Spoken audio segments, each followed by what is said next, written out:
In a seismic revelation that has shaken the foundations of the mining world and reality television landscape, legendary gold miners Tony Beets and his son Mike Beets from Discovery Channel's acclaimed series Gold Rush have received life sentences without the possibility of parole. The judgment, handed down yesterday amidst a crowded Yukon Territory courtroom, concludes what many experts consider the most consequential criminal prosecution ever to emerge from the realm of televised mining operations. The iconic father-son mining team, renowned for their distinctive Dutch inflections, unfiltered language, and bold extraction strategies, faced conviction on an array of serious charges encompassing extensive environmental transgressions, unlawful claim encroachment, systematic gold reporting fraud, and what legal authorities characterized as an unparalleled criminal enterprise in contemporary mining chronicles. Their once celebrated Paradise Hill operation, previously depicted as a gold-generating juggernaut on television screens worldwide, now stands revealed as the nucleus of what investigators describe as a criminal dynasty constructed upon environmental devastation and calculated deception.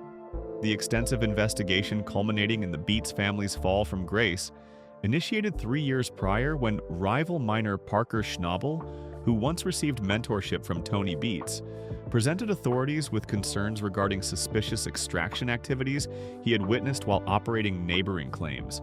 Initial standard inquiries rapidly intensified as investigators unveiled evidence of methodical environmental regulation violations, exceeding any previously documented infractions in Klondike history.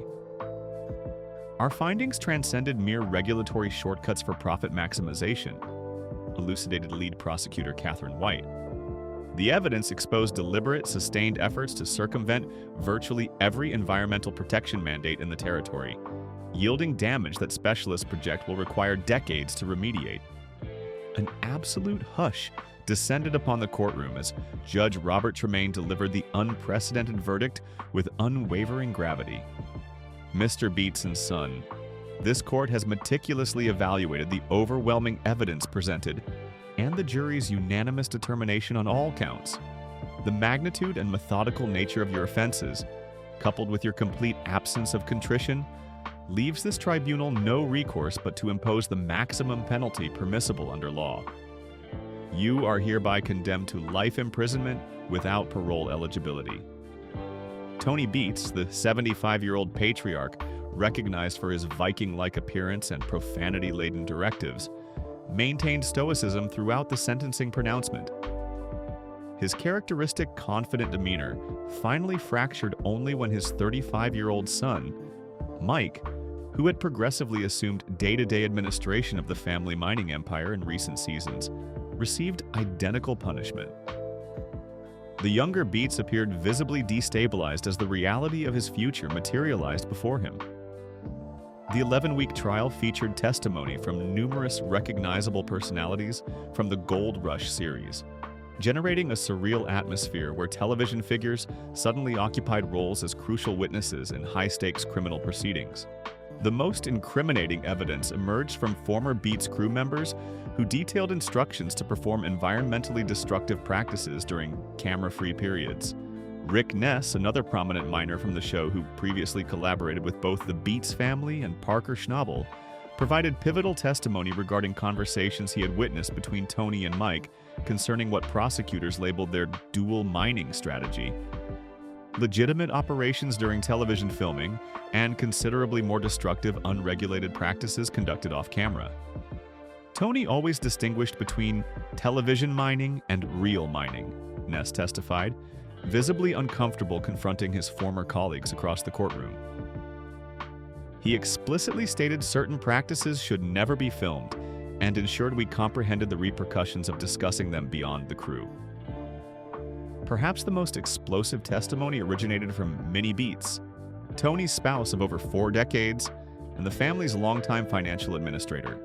In a development that astonished observers, Minnie agreed to testify against her husband and son in exchange for immunity, supplying detailed financial documentation, demonstrating systematic underreporting of gold production, and elaborate mechanisms for selling unreported gold through illicit channels. Minnie's decision to cooperate with prosecutors has reportedly fractured the Beets family, with daughters Monica and Bianca Beets publicly supporting their mother while expressing profound shock regarding the evidence presented against their father and brother. Parker Schnabel, whose initial report catalyzed the investigation, testified for 3 consecutive days about observations made while working claims adjacent to Beets operations. The 30-year-old mining prodigy, who commenced his career on the show as a teenager learning the business from his grandfather, enumerated numerous instances where he observed suspicious nighttime activities on Beets-controlled terrain. I respected Tony. He imparted considerable knowledge when I was beginning, Schnabel testified, maintaining steady eye contact with his former mentor.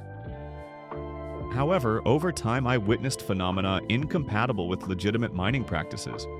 When water that should have remained clear flowed black with contaminants onto my claim at 3 a.m., and when test samples from that water revealed mercury levels and other chemicals absent from legal operations, I bore responsibility to report it. Courtroom dynamics grew further complicated by the presence of numerous Discovery Channel producers and crew members compelled to testify about observations made while filming the series. Several producers claimed ignorance of illegal activities, while others admitted harboring unreported suspicions out of concern for the show's continued prosperity.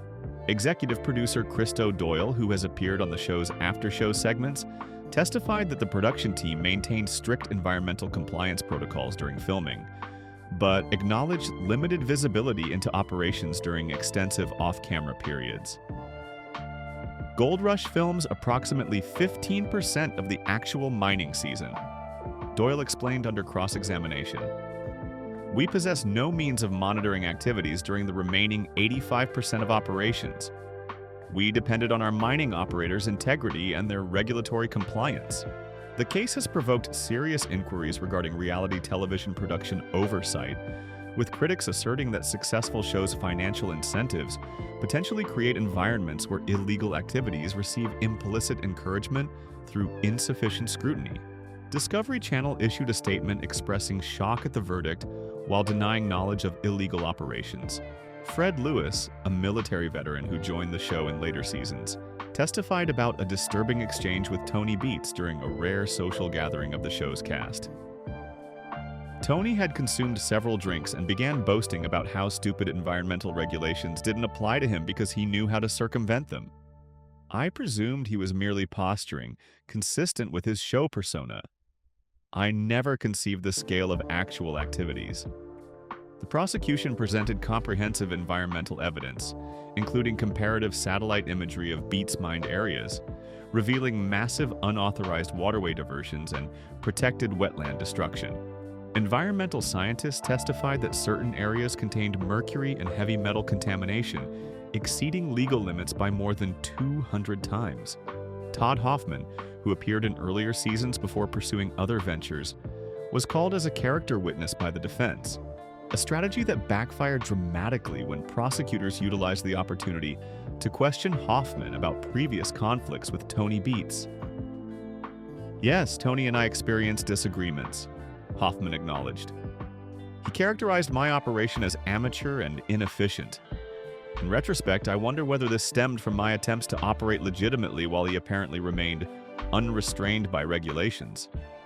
The case assumed even greater sensationalism when evidence emerged suggesting Beets' operations had allegedly encroached on claims belonging to other miners featured on the show, secretly extracting gold from land outside their ownership. Dave Turin, who now stars in his spin-off show Gold Rush: Dave Turin's Lost Mine, testified about discovering unusual excavation patterns along boundaries of a claim he worked several years prior.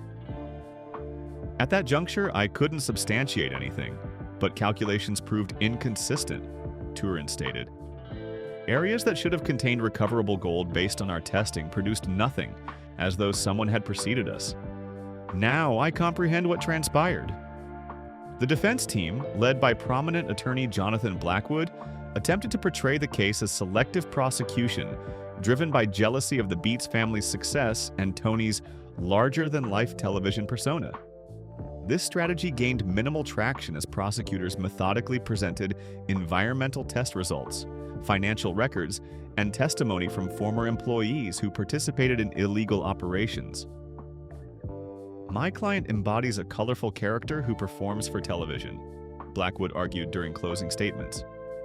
The prosecution has conflated Tony Beets, the television personality, with Tony Beets, the businessman. As corrections officers escorted Tony and Mike Beets from the courtroom in handcuffs, the elder Beets finally broke his silence. Turning toward the gallery packed with media, former colleagues, and spectators in a moment reminiscent of his television appearances but devoid of all bravado, he simply declared, "The Viking has fallen." Before passing through the door separating him from the mining empire he spent decades constructing. For Gold Rush fans, the conviction necessitates reevaluation of episodes viewed over years, with scenes of Beets family mining triumphs now framed in sinister new context. Environmental groups have already begun utilizing show clips alongside trial evidence to create educational materials highlighting mining regulation importance. The case additionally raises difficult questions regarding reality television producers' responsibility to ensure filmed activities comply with legal and ethical standards.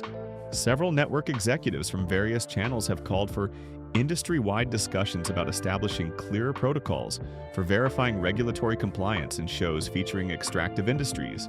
Kevin Beets and Monica Beets, Tony's other children who frequently appeared working in the family operation, faced no charges after evidence indicated their non-involvement in decision-making regarding illegal practices. Both have released a joint statement expressing shock at the violation extent while requesting privacy as they determine personal and professional next steps. As the Yukon mining community prepares for the upcoming season without two prominent figures, the Beets conviction consequences continue reverberating throughout the industry. Local authorities have announced enhanced inspection protocols for all mining operations, while Discovery Channel has implemented additional compliance officers maintaining presence at filming locations, even during non-filming periods. The unprecedented life sentences for Tony and Mike Beets stand as stark warning about environmental crimes' serious consequences and the dangers of believing celebrity status might shield wrongdoers from accountability. For a man who frequently proclaimed himself King of the Klondike on television, Tony Beets now confronts the reality of spending his remaining years not as mining royalty but as federal prisoner number 8, 8675309, his empire of dirt washed away by the justice he believed he could evade.